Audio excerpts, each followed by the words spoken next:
Welcome to today's episode of me reviewing highlights. It's officially the change of season since we last spoke, since I last recorded this video. It's been a busy week. The whole of last week was quite busy, so I didn't manage to record one. But yeah, I think the season has changed on us, and I'm kind of looking forward to the colors. The place where I stay, it's very well known for the fall colors. So I'm looking forward to that. And with that, I'll start with today's highlights. So let's get started with the first one from the Infinite Game.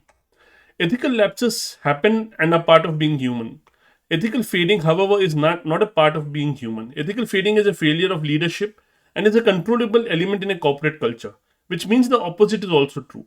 Cultures that are ethically strong are also a result of the culture that the leaders build.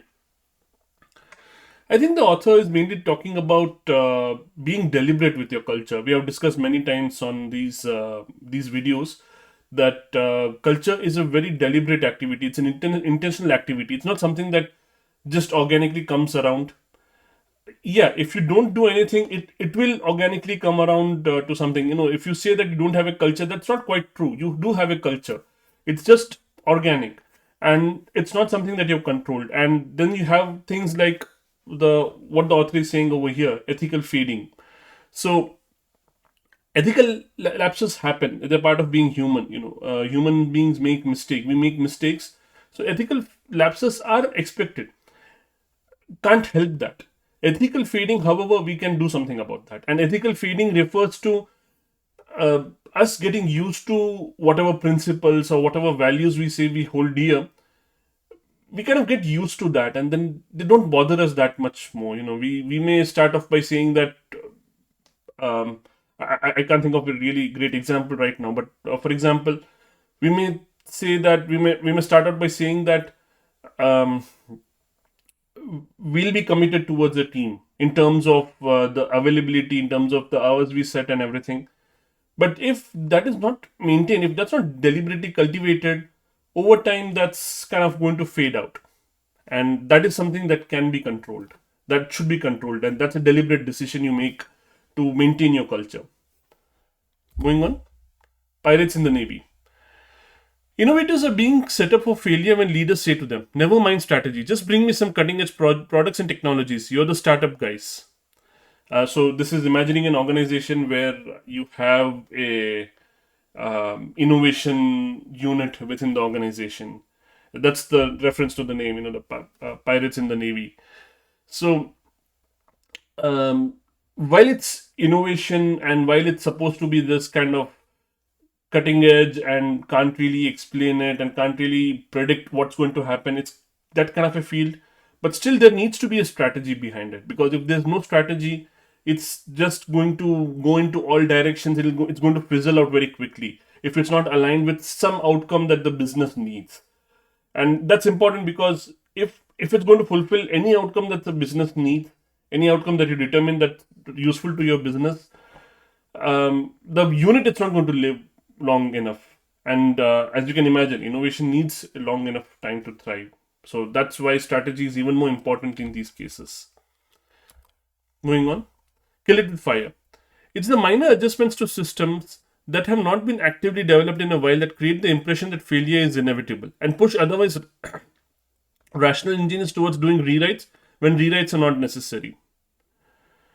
So, if you're in software engineering, you can imagine this world where the scenarios. I'm sure you must have lived through those scenarios as well. If you're a software engineer, that you have to kind of maintain a system that's kind of called legacy system, or you're calling one, or your team is calling one, and if you're just kind of doing minor adjustments here and there, but you're not getting an opportunity to maintain it further creates an illusion.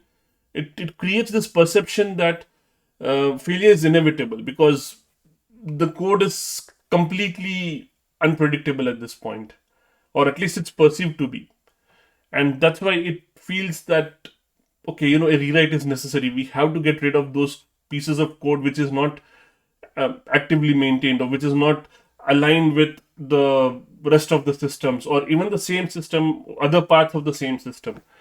So this is like I said, this book is all about modernization efforts for software systems, and sometimes a lot of reasons why a rewrite effort fails, like a migration effort or a rewrite effort, why it fails, is because of the perception that we start with.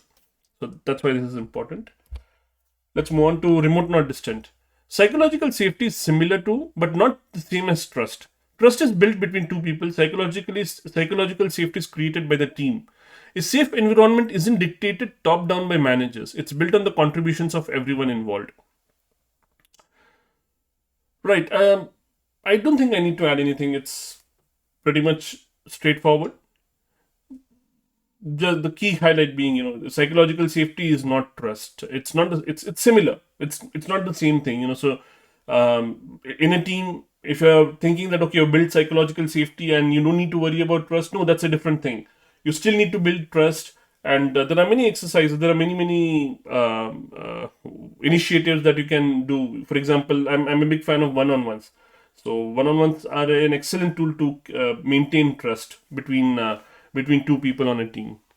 So yes, let's move on. The 6 types of working genius. We call this progressive meetings, which involves having to stop and explain a new idea to new people from scratch. There are two benefits. First, having to re-explain the idea allows the original team to get clear with one another about what they decided, even allowing them to iterate while they present to new people. Second, and more obvious, it provides a source of fresh new input. Again, it's straightforward. This appears in the book in the fable section. So these books, almost all books from Patrick Lencioni, they begin with a fable. In fact, most of the book is probably a fable, and then the latter part of the book, that's kind of like the explanation or the theory, if you will. So in that first part, there is a meeting the characters hold, and that's called progressive meetings. And basically, there was a meeting where they discussed the whole idea, they developed an idea, and then they had another meeting with other members of the team, and they're calling that progressive meeting. They're kind of refreshing the idea, so to speak. And I agree, that's very, very relevant, very important. Where you have when you have to re-explain your idea, you get clarity on your own idea that way. So let's move on to the molecule of more. Dopamine moving through different brain circuits yields different functions too, and towards a common end, a relentless focus on enhancing the future. So this book is all about dopamine, right? The molecule of more, it refers to dopamine, and this particular passage is referring to the control nature of dopamine, or like the book says, control circuit. So dopamine is highly useful for us to plan for our future. If And the book explains, how various studies conducted this in people where dopamine was suppressed or not present by some means. I'm forgetting by what means, and they had no interest in their own future. I'm making it like very, very, I'm probably not using the technical terms over here, but yeah, the idea was that they stopped caring about their own future. So dopamine is required for us to plan for our future. It's not just a chemical of want. It's it is related, I suppose, right? Because future is all about wanting. So let's move on. 7.5 lessons about the brain. Some companies provide free meals to their workers, not just as a tasty perk, but also to encourage employees to socialize and brainstorm together. Some offices also contain plenty of impromptu workspaces so employees can collaborate away from their desks. When people work in an environment where they can learn to trust one another, they'll have less burden on their body budgets, saving resources that can be invested in new ideas. This passage is in the section where the author is talking about how eating together, for example, help build trust. It's a very common saying that when the family that eats together stays together. It's kind of clinically proven, or proven through studies, that people who eat together, they just build better bonds of trust, or at least familiarity, because that's the word this book also uses, that that our brains are predicting organizations, and it looks for patterns. And if there is a pattern that comes up quite often enough, the brain learns to trust it. It becomes familiar, and it learns to trust it. So that's what happens. If you're encouraging employees to socialize and brainstorm together, eat together, for example, um, that's when they learn to trust one another. So yeah, they'll have less burden on the body budget, because otherwise they have to each person, they'll have to kind of overcome their defenses, again the psychological defenses against new things, against unknown things. So if they can trust one another, those defenses are lowered, and they can actually now focus on working on new ideas. Moving on, everyday chaos. Deciding these cases would require a Laplace's demon that thoroughly understands human history, psychology, cultural values, personal history, social norms, and the particularities of each case. So Laplace's demon refers to that supernatural being which can immediately calculate, based on position of every atom in the universe. It can determine what's going to happen at the next moment, and so on, extrapolate to say that okay, what's going to happen in the next minute, or the next hour, next year, next century, so on. So basically predicting the future, because it can control each and every variable. So I don't remember what these cases refer to, but it's easy to imagine that these cases refer, for example, like actual uh, cases of cases involving conflict. It can the demon or whatever supernatural being would be able to handle that, would be able to predict what's going to happen, if it has all of this history, the human history, psychology, cultural values, the whole list that the author says. Moving on, 7.5 lessons about the brain, and this is a long one. Here's how abstraction works. As your brain compresses data from all your senses, it integrates them into a cohesive whole, an activity that we previously called sensory integration. Each time one of your neurons compresses its inputs to make a summary, that multisensory summary is an abstraction of the inputs. At the front of your brain, the largest, most highly connected neurons produce a most abstract multisensory summaries.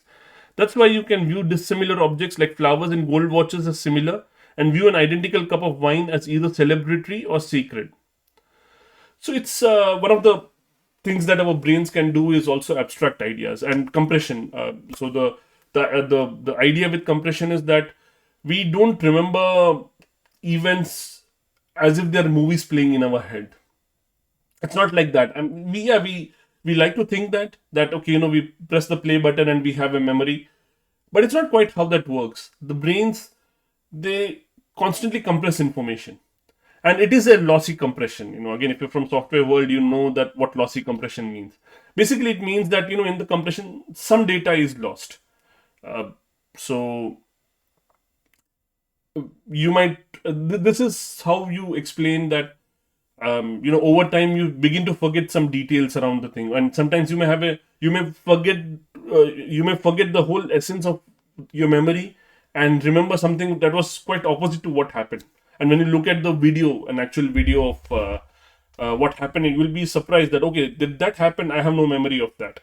So that happens because your brain is compressing the information, right? And it's extracting a summary from that, based on all the different senses, and that's how brain records information. Again, I don't want to go into that. It's kind of a whole tangent. Yeah, and that's why brains, because of its ability to kind of compress the information and pick out abstractions, it can view dissimilar objects like flowers and gold watches because they are gifts. For example, that's the example the book uses, that these can be gifts. So even the flowers and gift watches are completely different things, but we can actually take a step back and say, oh no, they are both gifts, they are similar objects. Whereas an identical cup of wine, they're very different, because in one instance it's celebratory, in the other one it's sacred. And all of this is fed into the brain through all our senses, and that's what the brain remembers. I may not be doing a very good job at explaining this. The book does a much better job, so go read it if you're interested in this particular idea. It is a very intriguing idea. The last one is dry. Those artists who pursued their painting and sculpture more for the pleasure of the activity itself than for the extrinsic rewards have produced art that has been socially recognized as superior, the study said.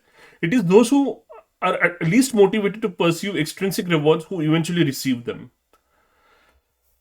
So ironic, but I mean, in today's world, not all that surprising. Drive is quite popular. The ideas behind Drive are quite popular. The intrinsic motivation and rewards, the whole system of that, and well proven through studies as well, as this explains that when in a controlled study, when the drawings or the paintings that were compensated using extrinsic rewards, they were not rated to be that great or that good compared to paintings that were done for the pure, that were done just for the sake of doing them, or like intrinsic rewards, in other words, because each of those drawings, they give a sense of satisfaction to the artist at least. So it was an intrinsic motivation, and they produced much better art, and they got them the recognition as well. So that's the last phrase. It is those who are least motivated to pursue extrinsic rewards, that is people who don't care about extrinsic rewards, they are the ones who receive them. A funny thing, but it's easily explained now. And with that, I'm ending today's video. 16 minutes, not that bad. So um, uh, you know I hope you enjoy the new season with the fall colors wherever you are, or autumn, or whatever. uh, yeah, and with that, I'm just going to say goodbye. Take care.